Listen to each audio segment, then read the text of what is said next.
Today on Doomed! The year is coming to an end. 2020 will soon be no more. And on this episode of Doomed with Matt Binder, we will look back. I almost stalled saying that because it truly frightens me to do so. We will look back at this year, this hell year,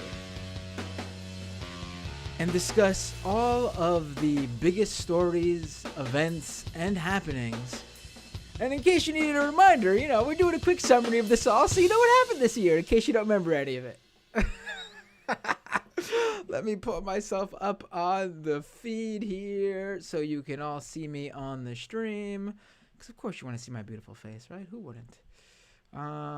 You might notice something as I remove the overlays here. I got a haircut. It's a little bit messed up right now, but I got a haircut.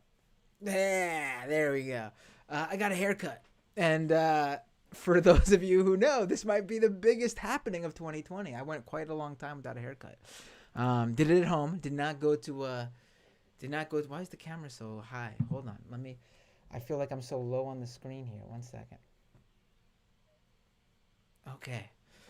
Hold on. Let me fix this masking here. Okay. There we go.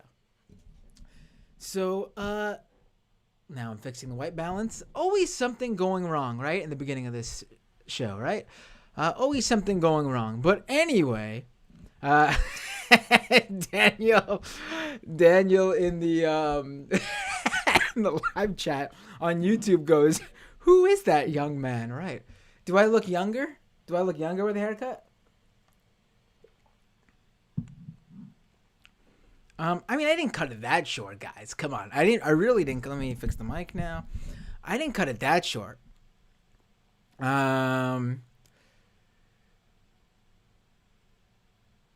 I did not cut it that short. Zoe says, I didn't know today's show was hosted by Ezra. Funny thing, my son actually had longer hair than I did. And we cut our hair at home together. We did it as a father-son thing. Well, he didn't cut my hair and I didn't cut his hair.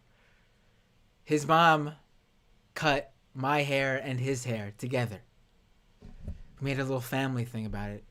Enid, my daughter, still hasn't had her first haircut yet, although it's probably coming next. So yeah, I didn't think this year in review show would start about talking about my haircut, but here we are.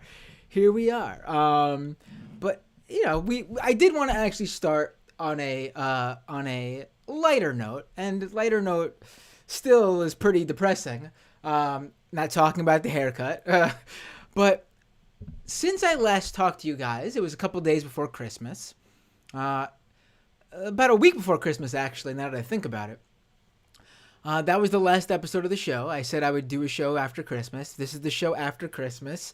There'll be a show right after New Year's. Then we'll be back on our regular schedule of weekly there'll be a show after New Year's, and then we'll be back on our regularly scheduled Doomed weekly episodes for now, and then we'll ramp up the schedule and do even more, which I should drop now. Patreon.com/MattBinder. If you want this show to do more, just need to get us up to that. What was my goal here? 200, right? We're at like 153. We lost a few. We were closer to 160. We're now dropped down. If we could get a bunch of patrons during this episode, I don't think we're going to get up to 200, but if we hit hit that 160 number or get close to it again, that would be great. We're at like 153 now.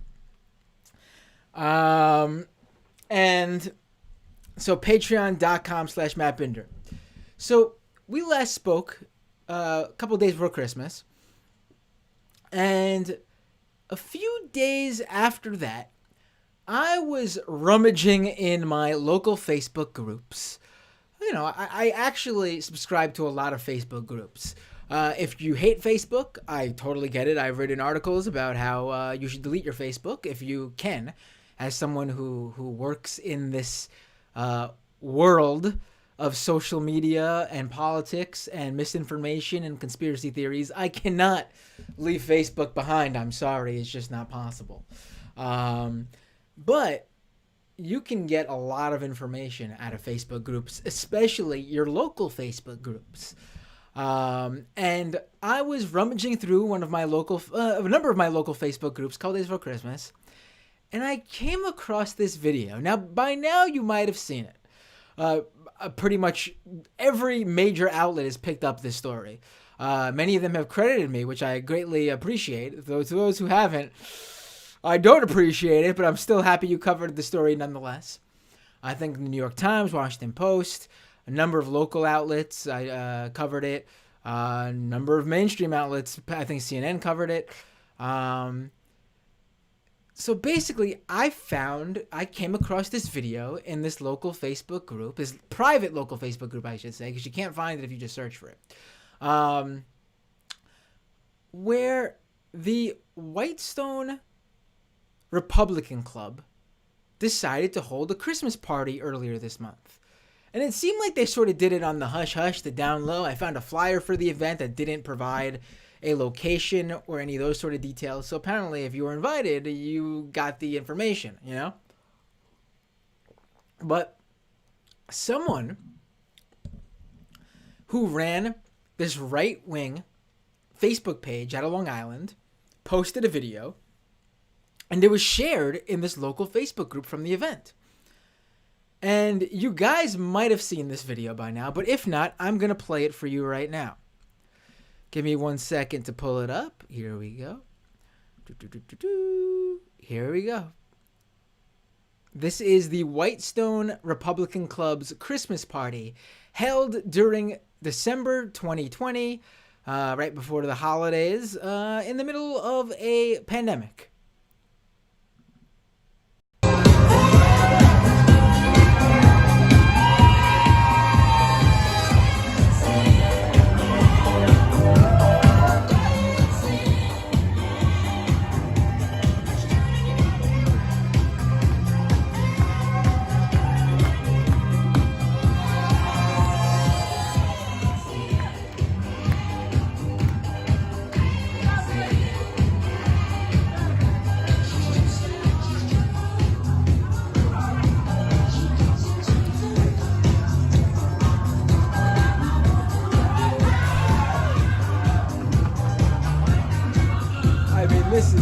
If you're just listening to the podcast, you're basically missing about 16 or so person conga line.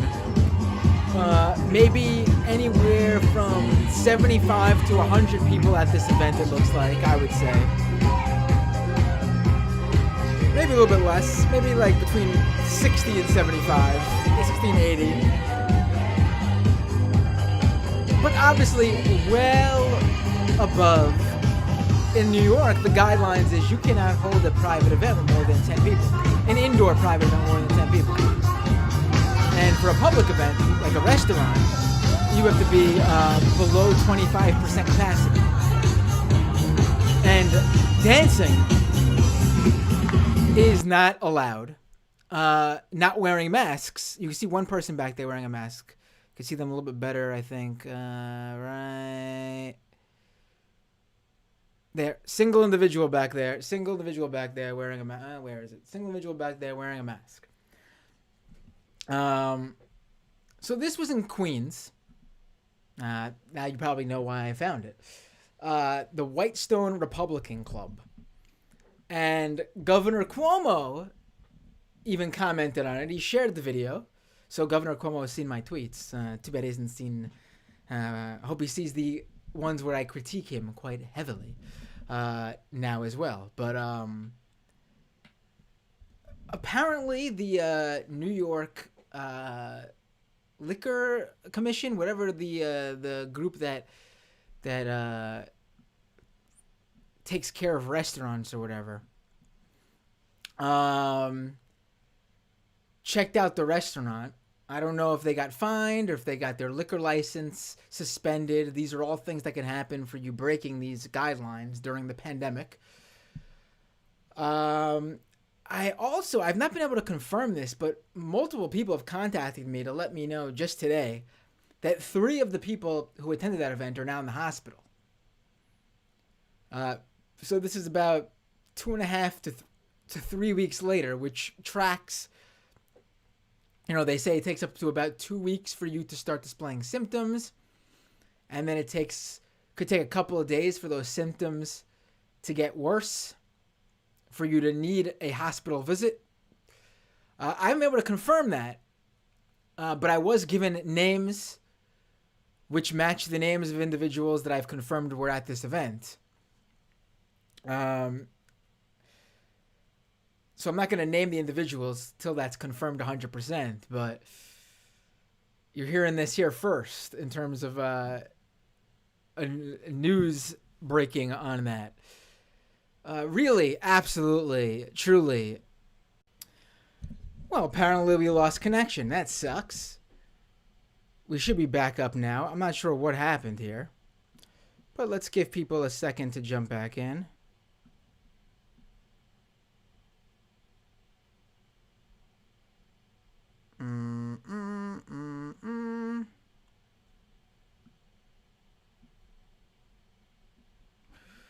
Let me give everyone a second to jump back in here.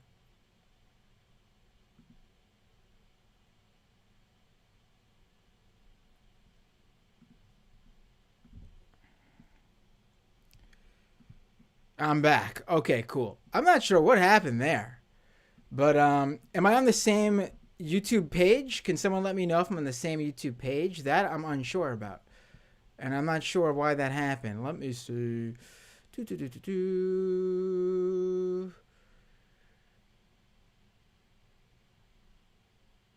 Oh, cool. It's the same feed apparently, right? All right, cool. I'm not sure what happened there, but the feed cut out for a minute. So now I am back on the stream. Let me make sure everything's recording. I don't want to lose the show. Obviously, I'll have to cut this out.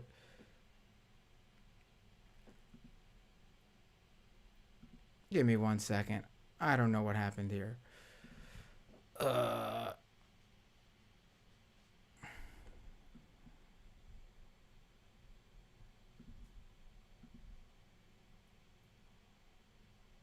Right, this should be recording. And if it's not, that really sucks. But,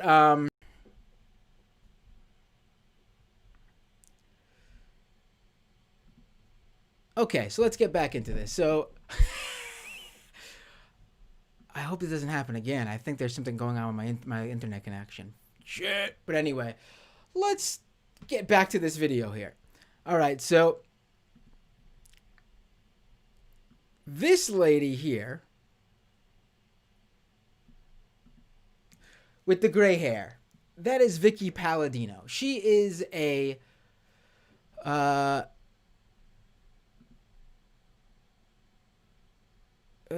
okay, she is a. I just wanted to make sure I was receiving the restream was up because I had some issue with that before. All right, so Vicky Palladino is a local Queens far right wing figure. She ran for state senate 2 years ago, and she's running for New York City Council next year. Hope she doesn't win. Very unlikely. I know she represents one of the more conservative areas of Queens, but it also overlaps with the other more democratic areas of Queens, which, they usually vote Democrat, but who knows when it comes to this wonderful year we've just had. And I know her state senate campaign, her son is a prominent sort of figure on Gab. And I know for her state senate campaign, when he was working as her campaign manager, he reached out to a number of white supremacists and neo-Nazis to help boost her campaign. So, she's working with great people there.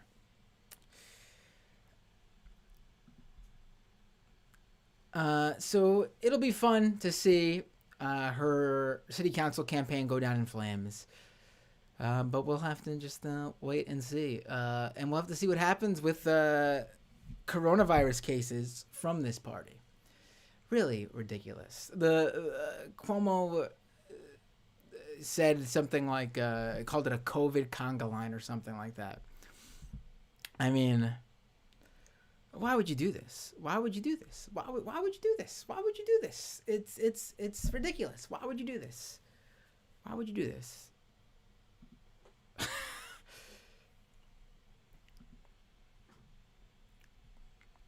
This stream issue really threw me off because now I'm worried it's going to happen again, but whatever. Let me get back in the mode here. Here we go. All right. All right. Let me do this right now. YouTube.com/MattBinder. Drop a super chat, and I'll make sure I get to your questions, comments, or whatever. Sasha with the super chat says, "Love the cut. What's the name of the Midwestern emo band you're in?" Heart. I mean, it's been a long time since I've played music. I was in a punk band. I was in a few bands, actually. I was in like a screamo band for a short time, too. But that wasn't as successful as the punk band.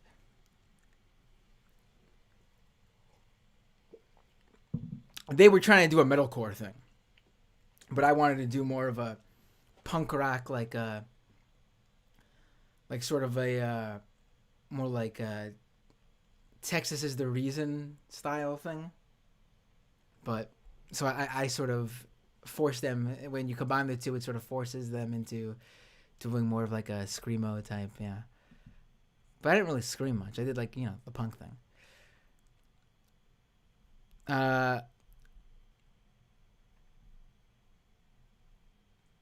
My dad says should have never cut the hair, Matt.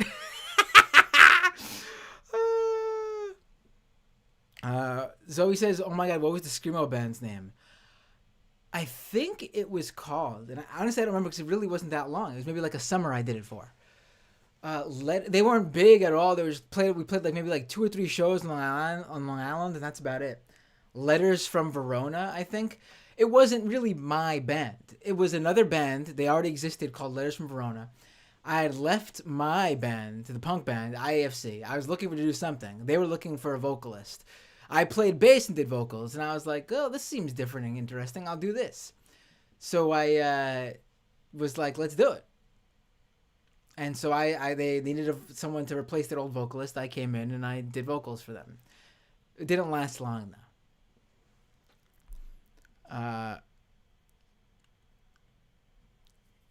Alex says, "What instrument did you play?"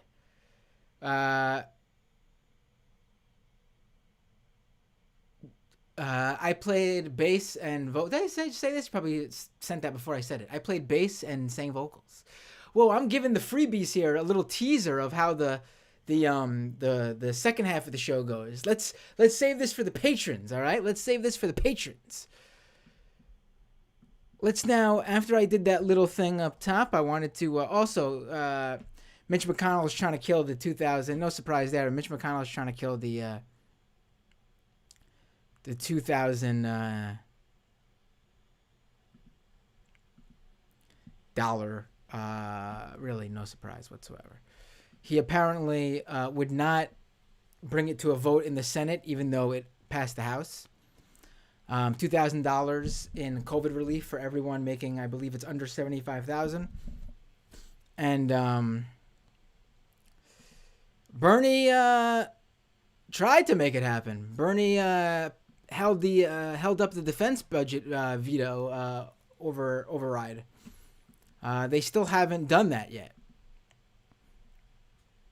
And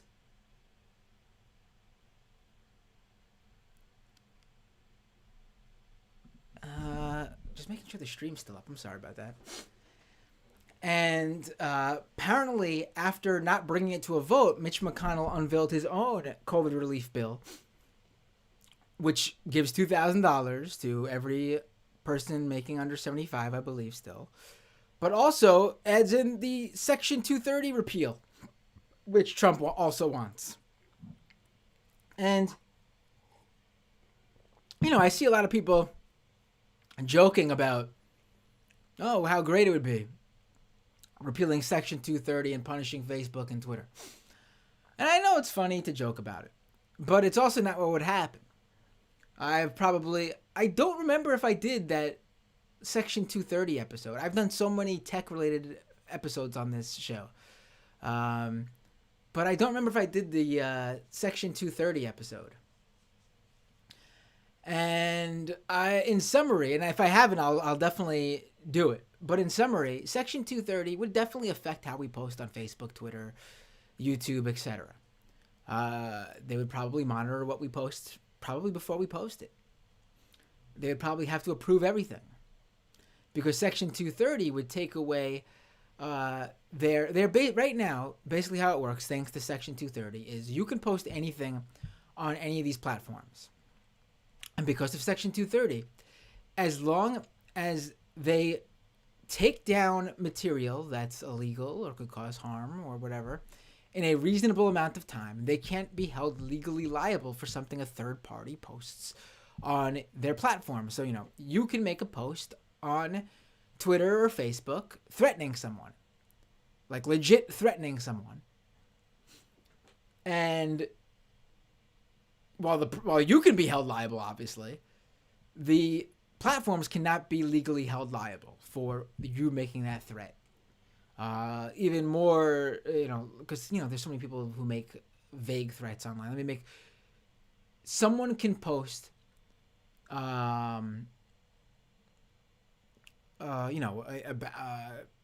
horrible, what's most horrible? Someone could post child exploitation on Facebook or Twitter. And Facebook and Twitter can be informed about this. Everyone who sees it reports it. They take it down in an hour, they say. They see it. They're able to, their moderators see it, and they take it down within an hour. Facebook, Twitter, etc. cannot be held legally liable. The person who posted it still can be, but they can't be held legally liable. They took action against it.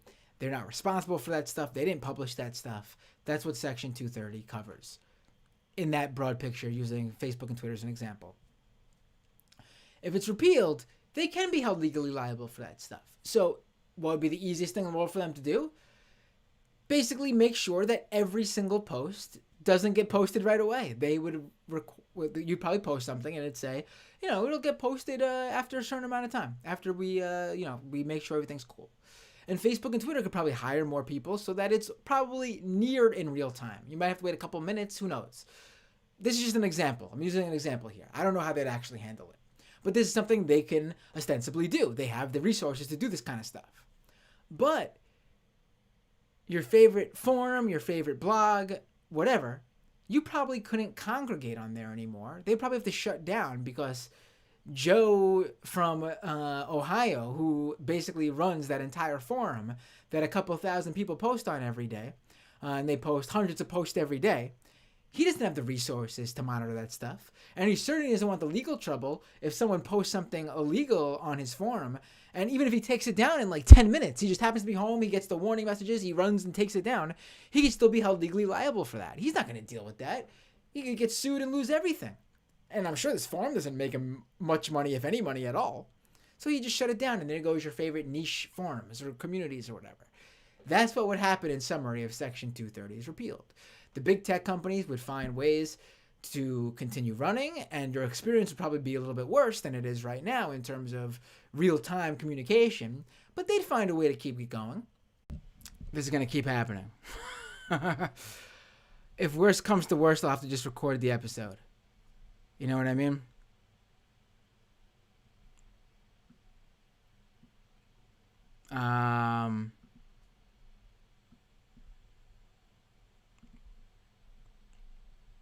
I'm sorry if it keeps going down. But I'm going to continue and just do the show. So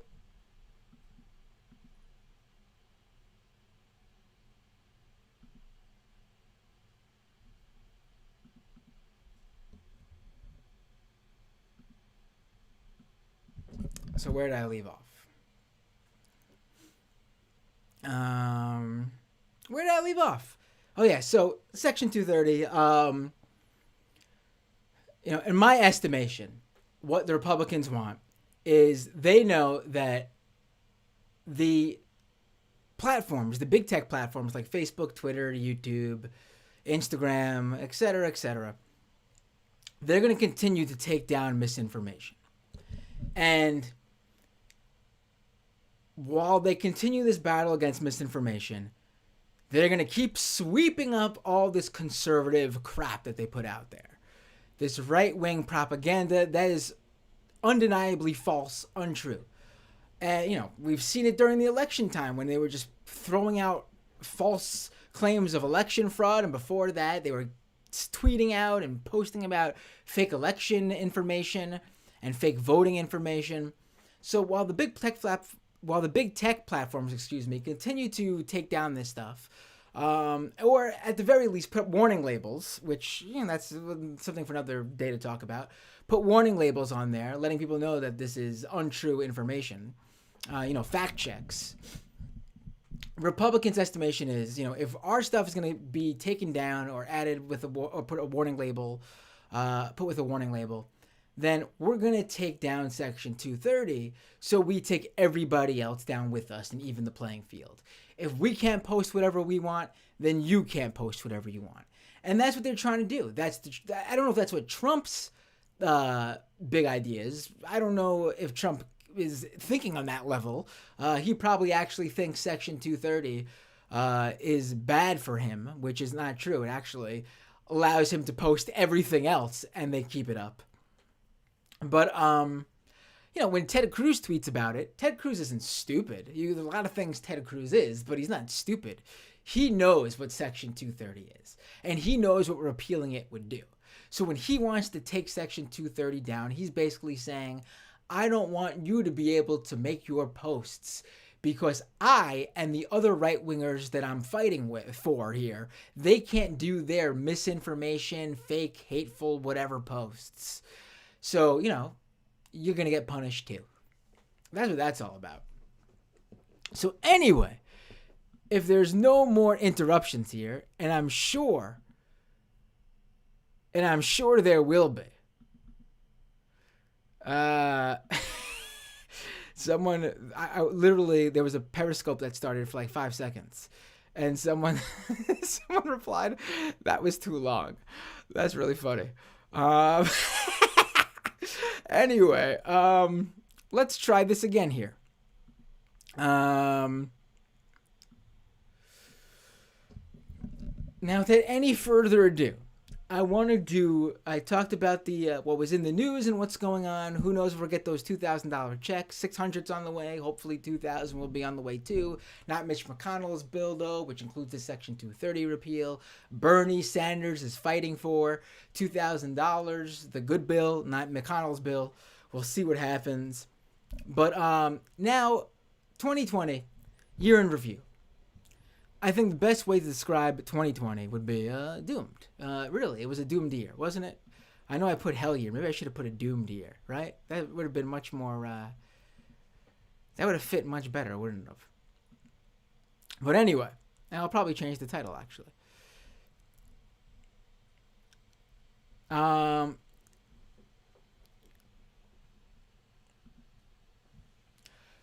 So I sort of broke the year down like this. There's sort of 4 things that define this year to me. And that is, obviously, and we'll go through them all, the election, which includes the primaries in the beginning of the year, all the way up to the general election.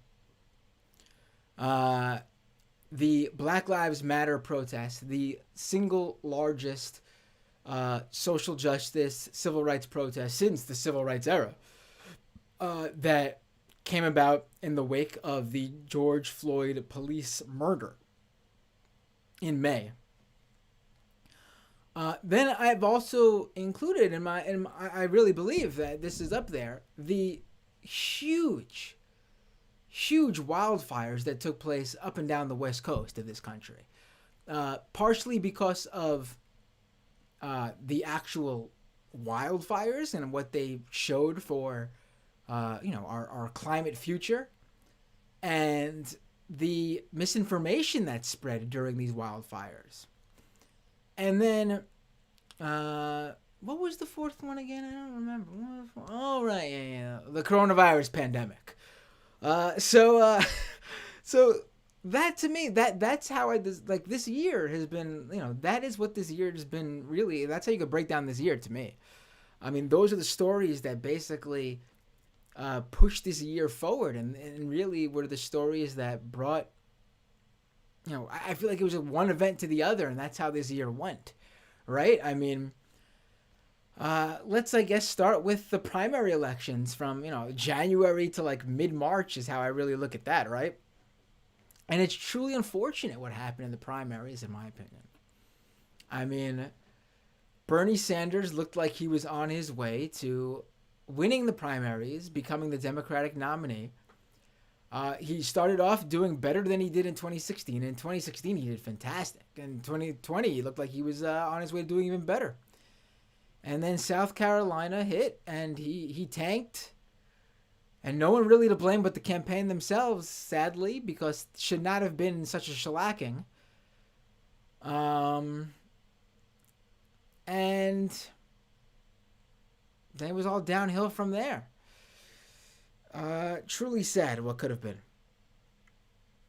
And we some.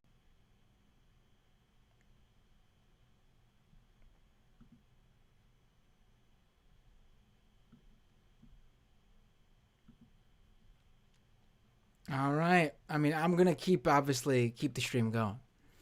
I'm sorry if it keeps going down. I'll just have to restart every time. This sucks, but what a way to end the year, right? I mean, nothing better than a stream that keeps going down over and over again.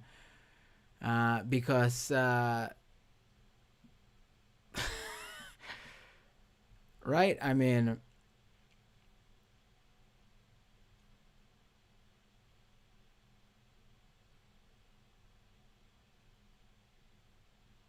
all right, so where was I?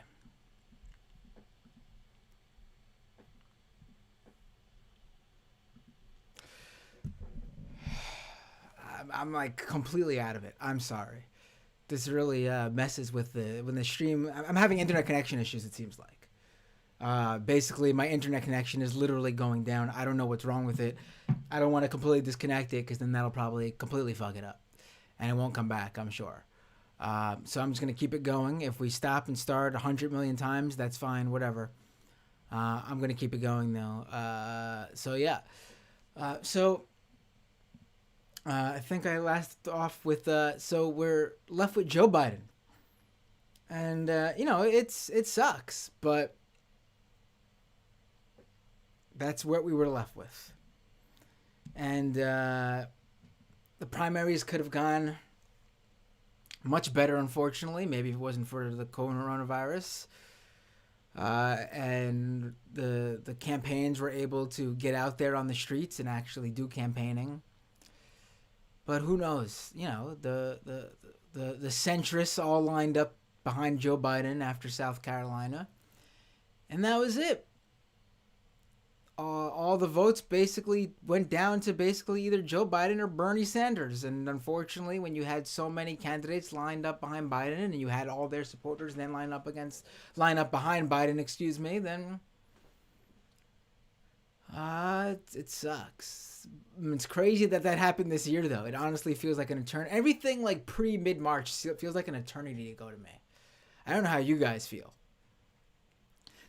But so, January to March, that's the primaries, and they didn't go out. They didn't go the way we wanted them to, in terms of the left, at least the way the left wanted them to. And then the coronavirus hits the U.S. And, it was truly a frightening thing in New York. I mean, I'm not saying like I was like living in fear or whatever, but as the Republicans like to joke about when they say, oh, if you want to live in fear and not go about your life, then you could go ahead and do that.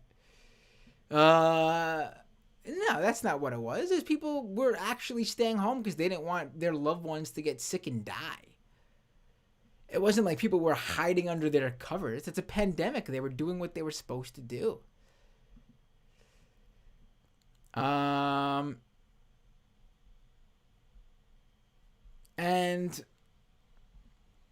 I living in New York City during that time, I'll never forget the constant stream of ambulance sirens driving by. It was, and I'm used to hearing ambulances, obviously, living here in the city. But it was truly a bizarre time to be living in this, living here. I don't know what else to say. I'm just thinking about it in my head right now, and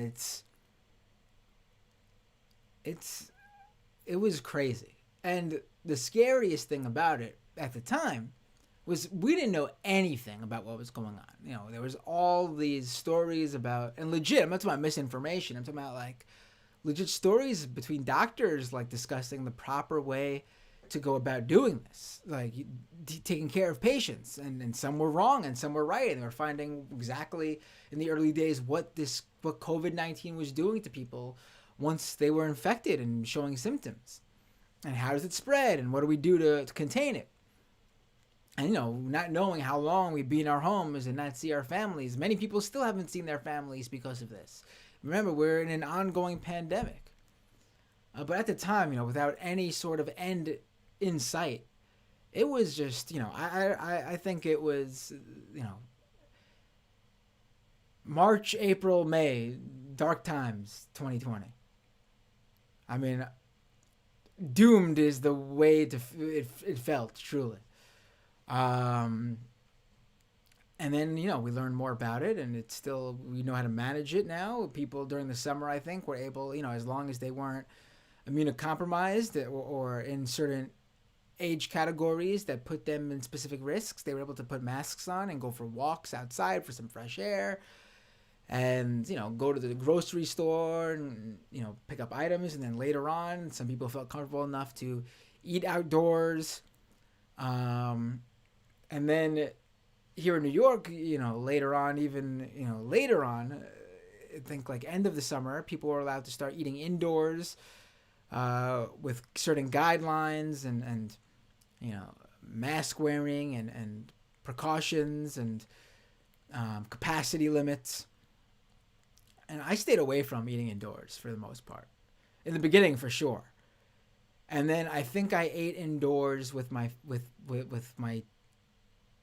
partner and my 2 children, I think 2 times this year in total. And it was specifically during times when the restaurant had to have very good separations in terms of separating the tables, and then B, capacity. I don't care what their capacity limit was. If we saw there were people in there, we didn't go in there. So we went to 2 restaurants, I think, just because we needed. It was like, we had the kids out, and it was like we needed to be out with the kids somewhere. And I think there was maybe like one other party both times sitting like on the other side of the restaurant. Otherwise, we wouldn't have done it. It just felt really, for me, it felt.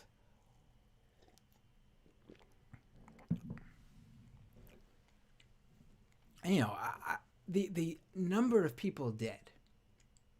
I mean, I'm just talking about like how it affected our people's lives in terms of like just like regular daily routines. Like, that sucks, obviously, but that's not really what's important at the end of the day. I mean, I honestly didn't really care about not going to restaurants anymore. It's fine. I could have skipped those 2 restaurant visits if needed, if we were told we couldn't do it.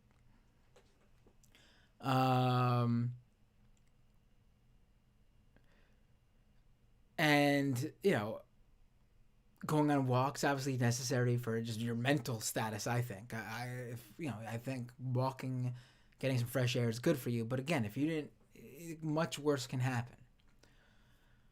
But we are over 300,000 dead in this country. Like, what a complete failure on every level.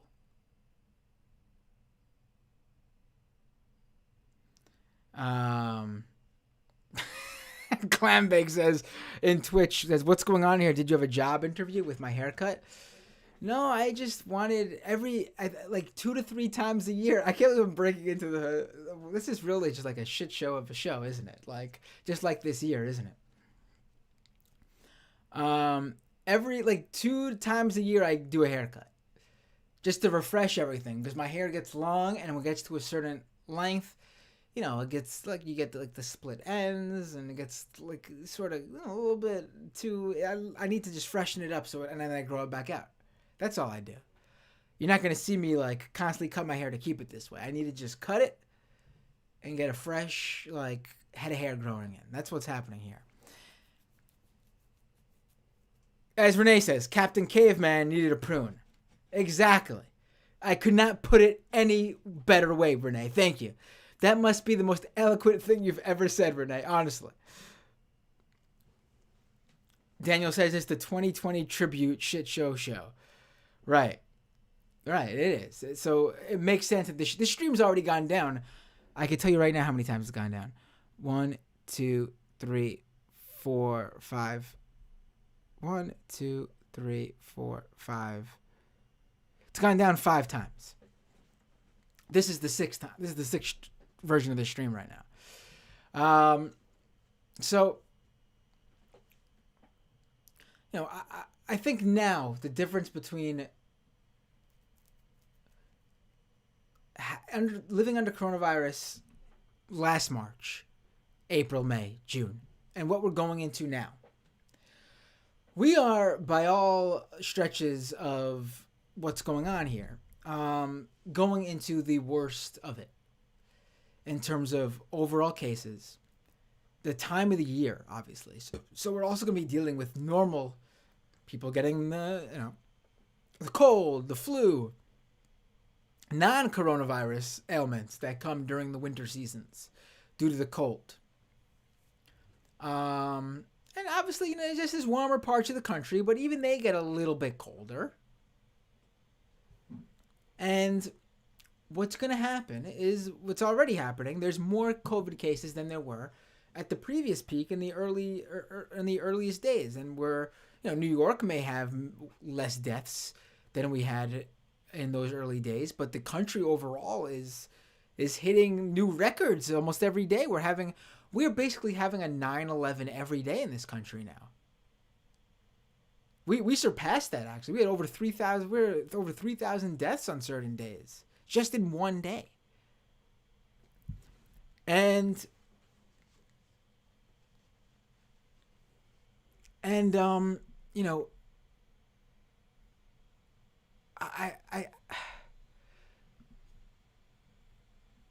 it's like really.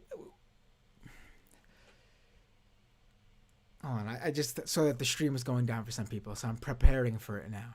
This is what I'm dealing with now with this stream.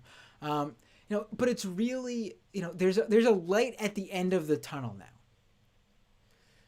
There are vaccines now that we didn't even know was going to be a possibility at this point in time 9 months ago. And those vaccines are being rolled out. And eventually, at some point next year, probably towards the end of the year, most people in this country will be vaccinated. And maybe, hopefully, things are never going to go back to normal. I don't know what, and I honestly don't understand how we haven't prepared for the new world. Do I think we'll be wearing masks forever and there won't be big events where you could have hundreds or thousands of people getting together for a concert or whatever? No, I think that'll come back eventually down the line. And we won't be wearing masks forever. I mean, maybe some people will. After a lot of Asian countries dealt with SARS, they made mask wearing a habit. Not everyone wore it, but a lot of people did. I mean, I live in Queens, so I know in this borough, there are areas in this borough with large populations of people from Asian countries. And I've seen it myself. And people wore masks way before COVID in this area of Queens. Not everyone, but a significant number of people. So I think some people will continue wearing masks well past this, but it won't be a mandatory thing. But there are, again, there'll be probably, I don't know how many people are going to die. More people are going to die, so I'm not going to speculate there. But we already have 300,000 plus deaths. There'll be many more. Uh, that's a lot of people who died in just 9, 10 months. On top of all the usual, uh, numbers of people who die from other ailments, non-COVID related ailments every year. Um, there are places that that are part of communities that you love. Establishments, venues, arts. Places of the arts. Um, even small businesses, restaurants, whatever. Again, these are not the end of the world, but these places won't come back, and that'll change your community. People have certainly moved out of communities, moved out of cities due to what was going on in various cities based on how they were dealing with the pandemic. Those are people who will leave a hole in those cities and bring whatever they had to other cities and take whatever they had going on in their former homes with them.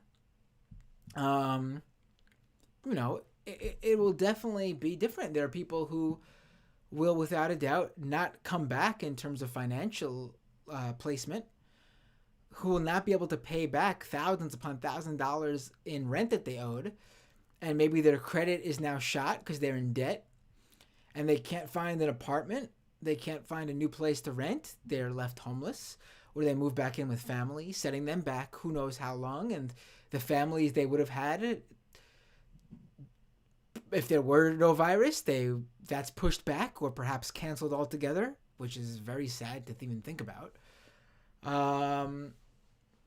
I mean, there is untold things I'm probably not even. I mean, I probably think I'm not even thinking about right now. That this virus has changed, and it doesn't have to be that damaging, to be honest. If the United States government, namely the Republican Party and the Trump administration, who oversaw this, took care of its people, and the Democrats who failed in many aspects as well. I'm not both sides in this. The Democrats were largely okay to good, depending on the Democrat, on this issue, but they failed in numerous instances as well. Yes, the responsibility largely lies with the Republican Party and the Trump administration, though. They were the party in power during all this. It is, there'll be, things that people won't get back. Things that are replaceable but can't be replaced. Things that are irreplaceable and can't be replaced.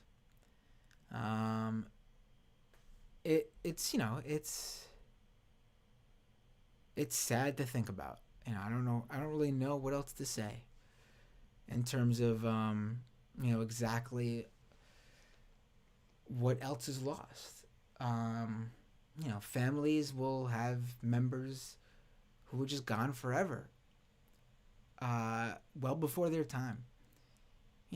I know most people who passed hit elderly people, people of older age worse. But there are people who lost. They were, I've read stories about 3-year-olds, 20-year-olds, 30s, 40s, 50s, 60s. I mean, I'm sorry, but I don't know people who are like, yeah, if you're 60 and you get it, and I mean, listen, my parents are in their 60s. They could have, God willing, and I don't even believe, but God willing, or the world willing, they'll be around for much, much longer than they could be. 60s is, 20, 30 years long. My grandma lived to 96 years old.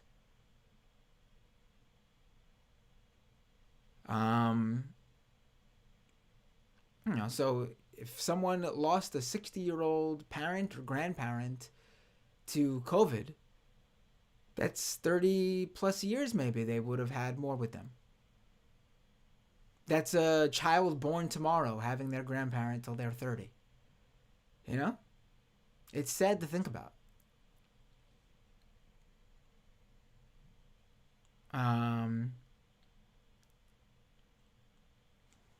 Brett says, my brother's friend died from it recently. Dude was 25. Yeah, I mean, That is sad. A 25-year-old. Um, and it hits everyone differently. That's what, I'm glad it's like this. For this example, usually, um, when there's a disease, a sickness, they usually say it hits the young people, babies, children, and old people. They're the most vulnerable. For some weird reason, and I think it's bizarre, but it's a good bizarre, it doesn't really affect most children as badly. It's not something that is like, oh, young people really need to. I mean, obviously they should take precautions because you never know if you're going to be one of those young people who do take it badly. But it's not the same as, other sort of bugs we're warned about. Babies, especially. I mean, again, like I said, I've read stories about a 3-year-old dying. But, if this was not like this, we could have had even a more chaotic situation with mass amounts of children being lost, just as many as, elderly people we lost. And thank God it was not like that. And I hope they do the research into why that was, because it certainly sounds like something that would be important to know, why young people were able to deal with this disease, this virus, much better than they than it could have been. But again, you don't know if you're going to be that 25-year-old who Brett's brother knew.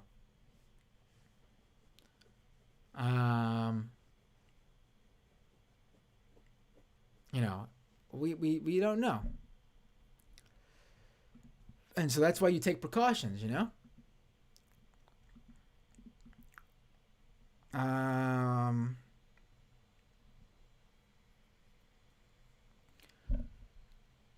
And yeah, I sorry for you and your brother's loss, Brett. That's very sad. Um,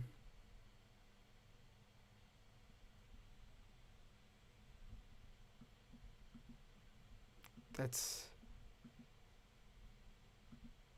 what is this?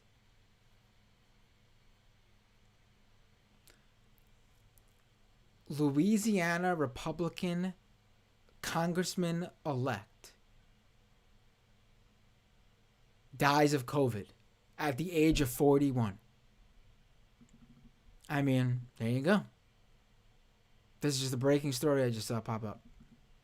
41-year-old Louisiana Congressman elect was going to Congress in Louisiana state.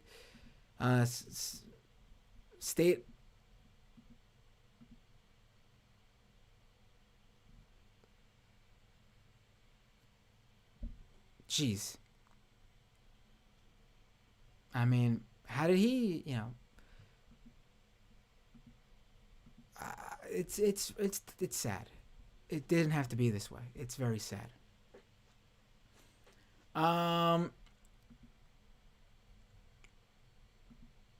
So let's move on to the next major event that happened this year.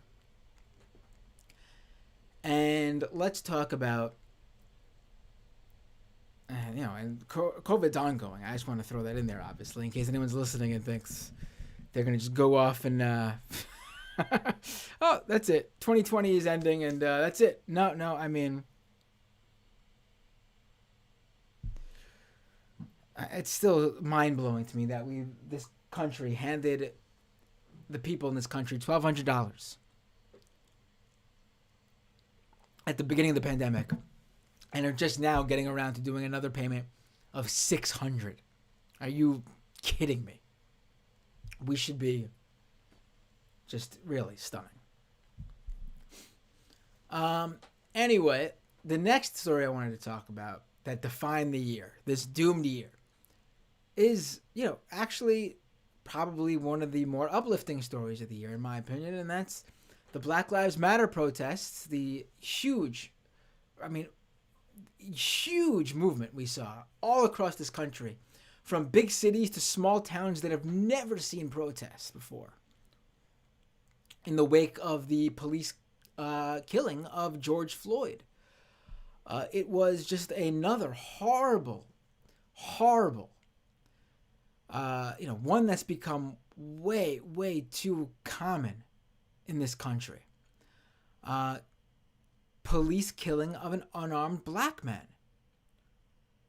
Uh, George Floyd apparently, I don't even remember what, because it honestly is so unimportant why the police were called. He apparently stole something that cost like $5 or walked out with something that I don't even remember it, to be honest, because the story of what he did totally is so, no one is killed, let alone even arrested in the manner he was apprehended for walking out with something from a store.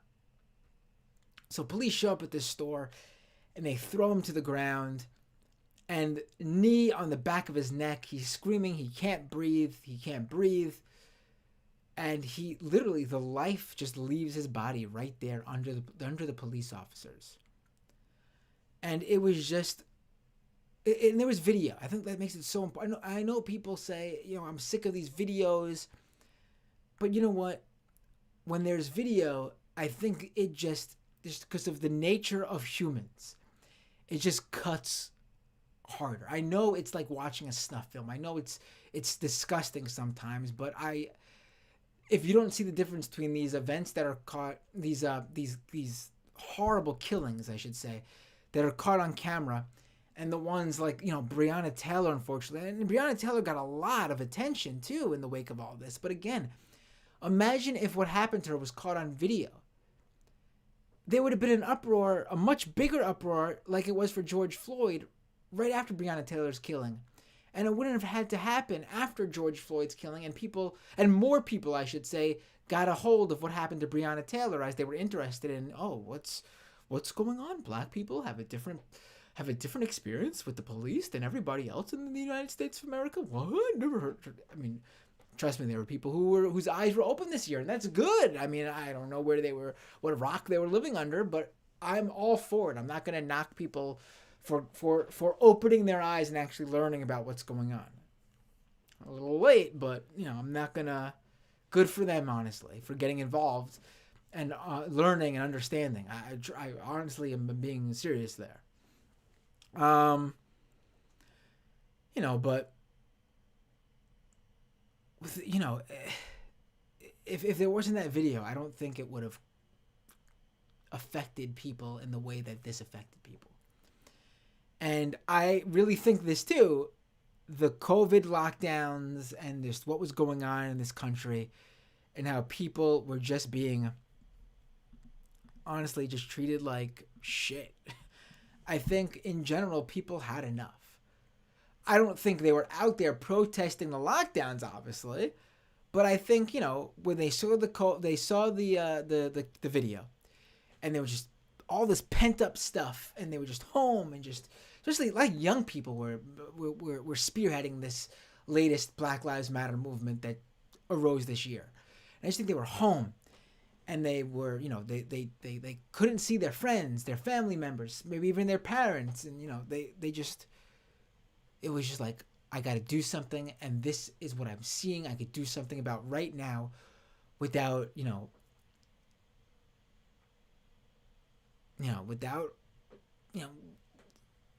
losing my mind. They felt positive doing something, raising awareness and marching through the streets and wanting accountability from the police for these killings, and wanting the government to do something about these police killings, and for this not to happen, because it just gets to the point where it's ridiculous. Honestly, I don't even. It's well past that point of ridiculous. That this is even happening in this country at all, let alone at the how common it is. And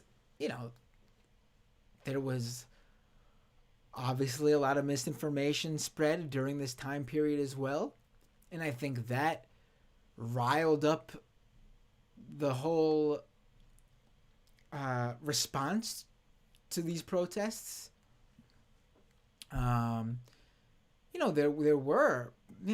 These protests were big, and some of them got violent and rowdy, and there was looting, And I mean, that's the looting. I don't have a problem with it when it comes down to it. I honestly, um, I think you should pick the right targets. Do you loot? Do you go after a local community staple? No, I think that's kind of shooting yourself in the foot.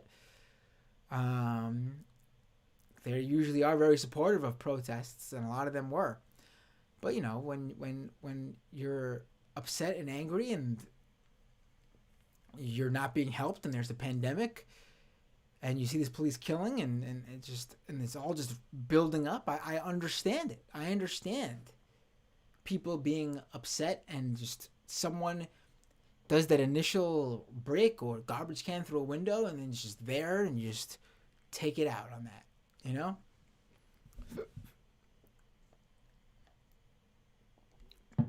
It's just, and the misinformation about what happened. And again, that was such few and far between instances of that, though, of like violence and looting. It was literally probably like max 5 days after George Floyd was killed and the protests were at its peak. I mean, they continued throughout for a long time, but the initial like week, maybe that a few days there was when it was a little bit like out of hand. I mean, that's not what I think it was, but to people viewing these protests. But the misinformation about these protests lasted for, I don't even know, what is it? Months into the summer, well into the summer, like August, September. I was still seeing misinformation about the protests. Fake bullshit posts spreading all over social media and Facebook groups about Antifa arriving in small bodunk towns with like populations of 200 to burn down these towns, and all these these right wingers in these towns would come and gather with their armed, waiting for the busloads of Antifa because they were duped by these bullshit posts. I mean, that definitely caused a lot of the tension this year, honestly. A lot of it was misinformation. And then that's a good time to segue into what was another big event right after those protests. And that were, quite frankly, the largest wildfires in the history of this country, I believe they were. They were record-setting wildfires all along the West Coast. A regular listener of this show had to evacuate her home, and she called in to tell us about it right before she evacuated, in which I infamously, as she called in to say she was about to evacuate, said, "Hey, do you have a few minutes to stick around?" and proceeded to keep her on the phone with me for like 15-20 minutes as she was trying to evacuate. She stayed on. She could have said she had to go,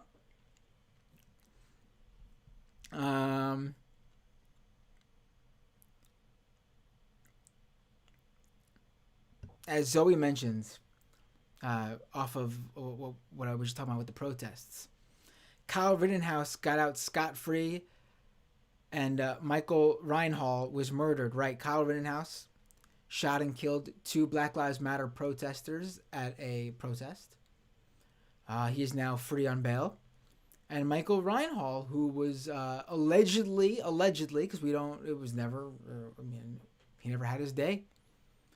And the video is not as clear as the Kyle Rittenhouse one, but Michael Reinhall allegedly was the person who shot the Patriot Prayer protester, who was spraying him with bear mace, I believe it was. And he shot him and killed him allegedly. And police showed up to apprehend him, apparently. And witnesses say they never gave him a chance. He never drew a weapon on them, according to witnesses, and they just shot him dead. Multiple, complete, like an assassination, to be quite frank. All right, I think I'm back now. Listen, I'm going to have to get on the phone with my internet service provider tonight and let them have a piece of my mind. because this is quite honestly fucking ridiculous. I'm getting really angry about it now because this is quite frankly really annoying. I'm probably not going to do a patron show tonight because, as you can see, it's kind of getting to the point of absurdity. So I'm going to finish the freebie show and then I will join patrons for a show in the coming days. Just a patron show, I promise. All right, let's get back to, because also I have to edit the podcast, and this is gonna be a fucking pain in the ass to edit. Let me tell you. Um.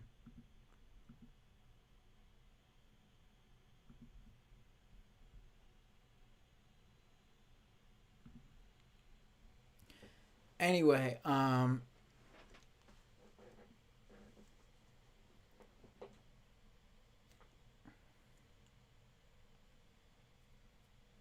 back to the stream here.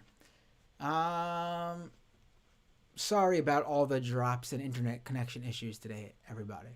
Um, anyway, back to the wildfires, right? That was the event I was talking about. So it was, a sort of foreshadowing of how bad it's going to be when we have the coming climate catastrophe. I mean, it's already rearing its ugly head, isn't it? And it's been for some time now. But we are going to basically live in this sort of new world where I think these wildfires are not, that the record wildfire that happened in 2020 on the West Coast, that record will be broken again soon. Maybe not 2020, maybe 2021, maybe not. But in the coming years, yeah. I mean, it's going to be bad because we're not doing anything about it. Really. We're really not doing what needs to be done about it. And,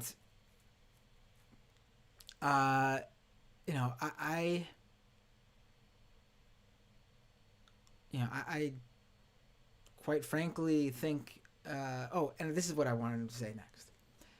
And, when we had the misinformation about the elections and the misinformation about the protests, the Black Lives Matter protests, those are like, the worlds we usually see misinformation in. I'm not, and the coronavirus misinformation, which frankly, that's in of itself. I can't believe I forgot to mention that when we were talking about coronavirus.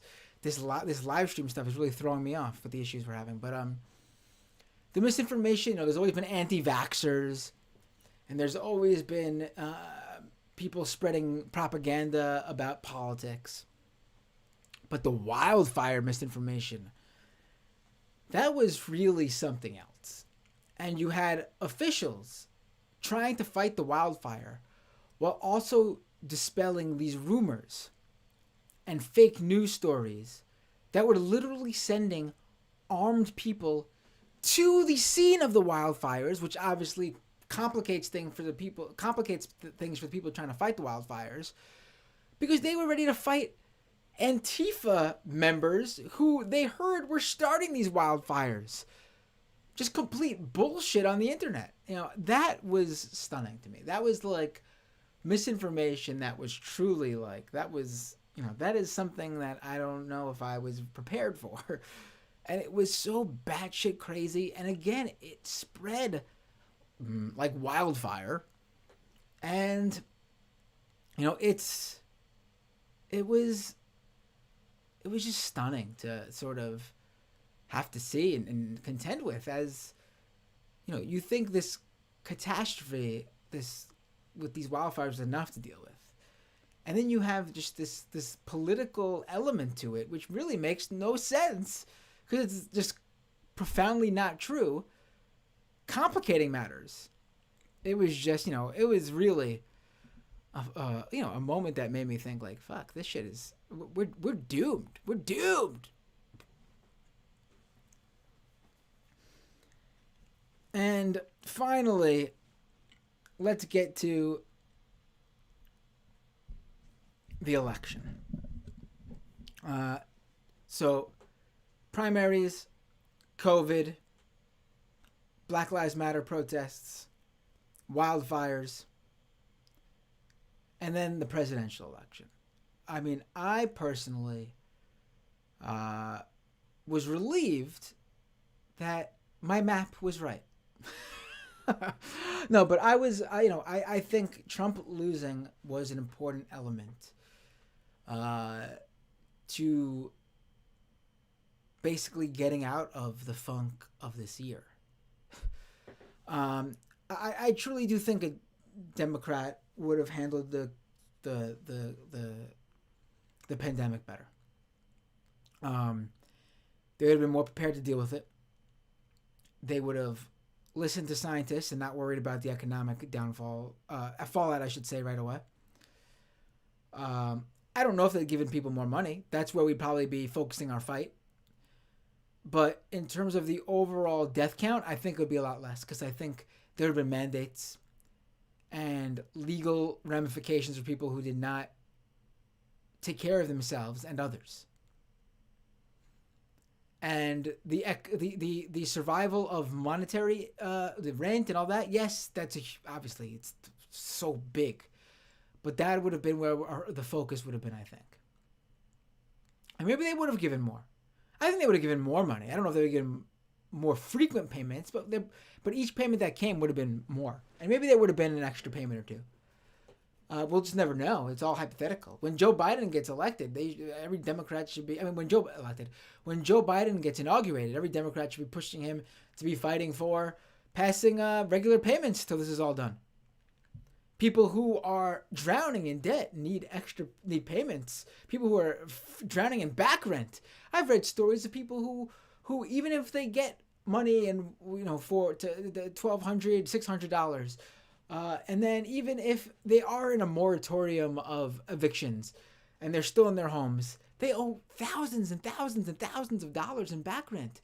So the second those evictions moratoriums are over and all they got is $600 in their pocket, how are they going to pay the $5,000 back rent? They're still going to get evicted. So, people need help right now. And I think under a Democratic president, I think at the very least, the science of it and the health element of it, the medical element of it, will put us in a better position. We'll be in a better position, I should say. And hopefully, Democrats will fight for more from an economic perspective. Again, it's, we know who the Democrats are, and I can go further into this in another episode. But, we are basically just going to be in a better position, I think, without Trump as the president. And there is an important election for the Senate.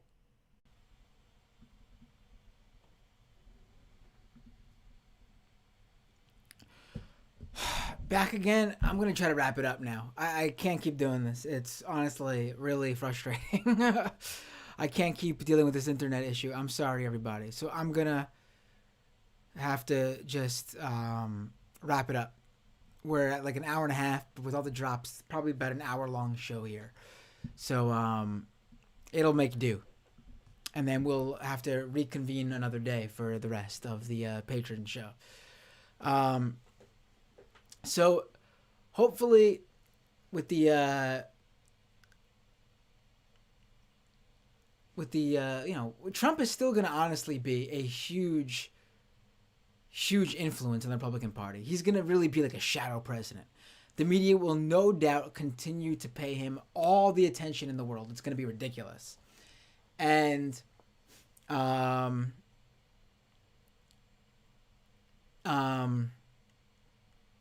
and he really is going to have a stranglehold over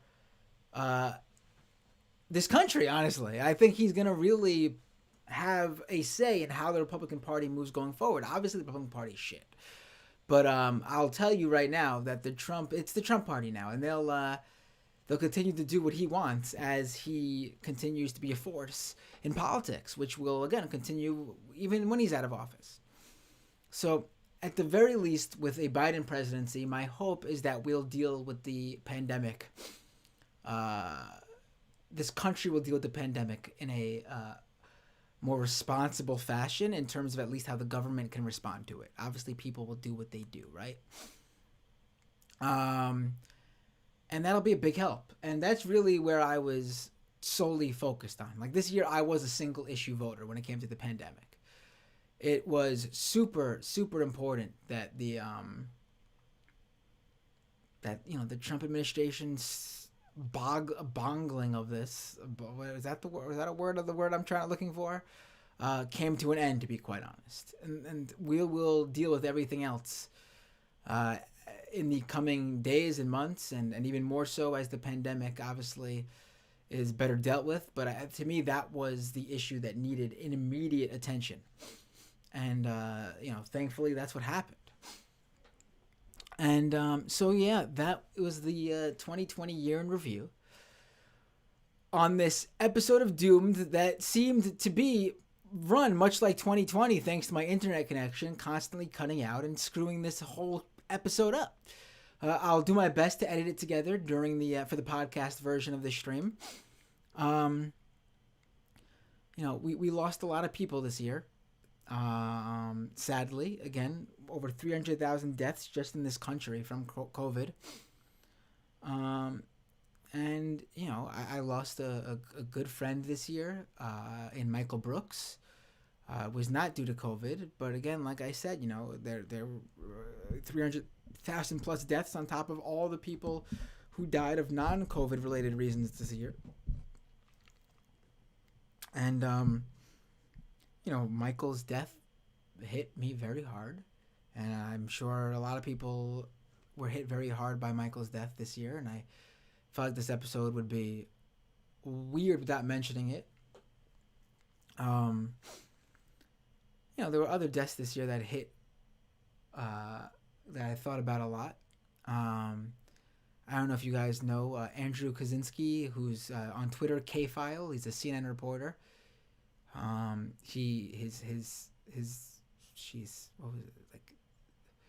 His daughter, under a year old, sadly passed away on, Christmas Eve. Very, very sad. I thought, as a father, I thought about him a lot when I heard that. I mean, I don't know him in real life, but we've talked a few times online.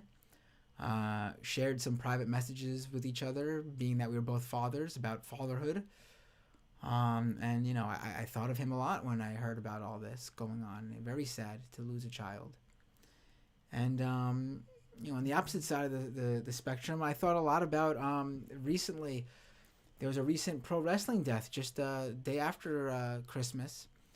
This wrestler, Luke Harper, died again of a non-coronavirus related issue.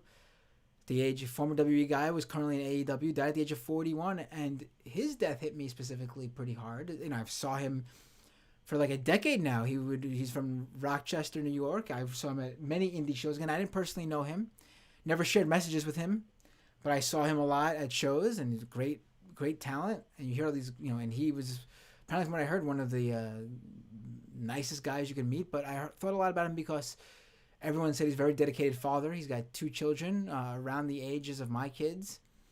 And again, much like I thought of Andrew with his child, I thought of these poor children losing their father, and how what a year, man. And I just been thinking of those sad, very sad deaths. Just honestly, just nonstop these past few days. To end 2020, really just like a gut punch to end this year, And, I hope everyone stays healthy and safe. Let me read these super chats real quick, because I can't leave the super chats hanging. I feel bad. Renee says, speak for yourself, moderates. The rest of us were prepared for the coup in despair. Oh, Renee, when I was talking about the primaries, And Riptide with the super chat says, "Hey Matt, I shot you a DM on Twitter. I'd love to have you on my conspiracy theory debunking podcast. Stranger still. Keep up the good work. I will check out my DMs, Riptide. I'm very behind on the DMs, but I'll check them out again. And I will definitely love coming on your show. I love going on other people's shows. Seriously, I'll be happy to go on your show.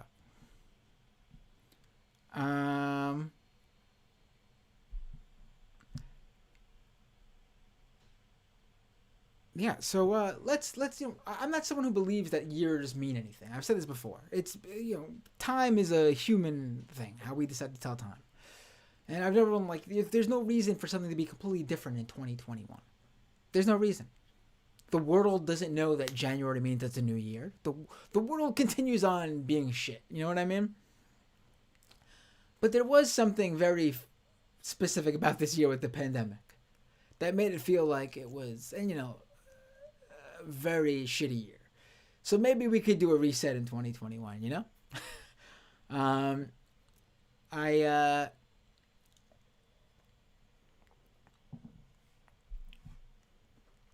I hope everyone stays happy, healthy, and safe. Take care of yourself. Take care of each other. Hopefully we don't lose. I mean, we will. It's the way things go. People will die.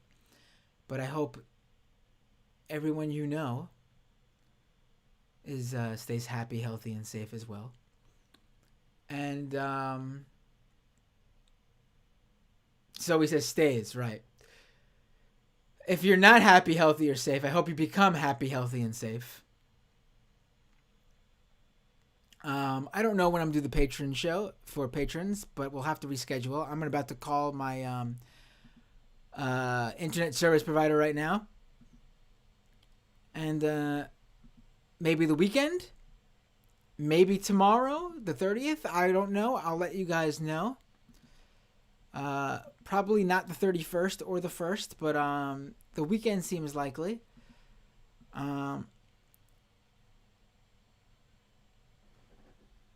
I will tell you guys something too before I let you guys go. Maybe a teaser to become a patron. Patreon.com/MattBinder.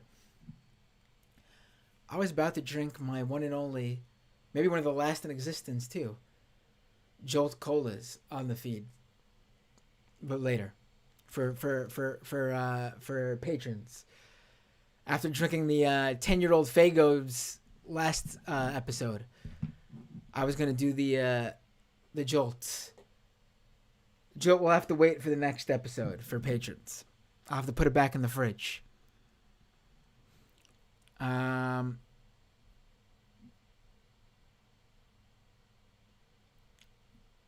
But yeah, until Happy New Year, everybody. See you in 2021. And see you all next time on Doomed.